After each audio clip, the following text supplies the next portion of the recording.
How to change your Rail Madad application password. So hey guys, welcome to this tutorial. In this tutorial I will be guiding you through the steps of how you can change the password of your Rail Madad application or set up a new one. So in order to do this, the first thing that you will need to do is simply open up the Rail Madad application in your Android device. So to open the application, simply tap on the app icon and the app will launch.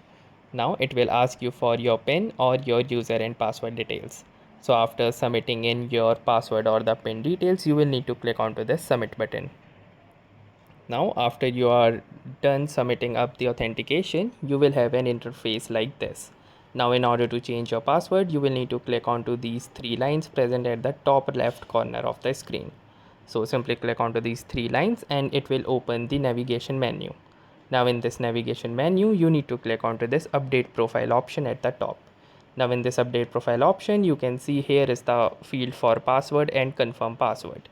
So in order to change the password and a new password, you can simply type in the password and then type it in again.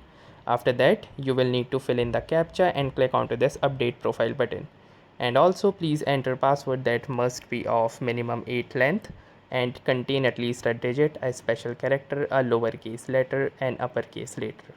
So after you are done with the typing of password and then again typing it in this field, you will need to type in the captcha. Simply select the update profile button and your password will be updated. So that's how easily you can update or change the password of your Rail Madad application. That was all for this tutorial. Thanks for watching and have a nice day.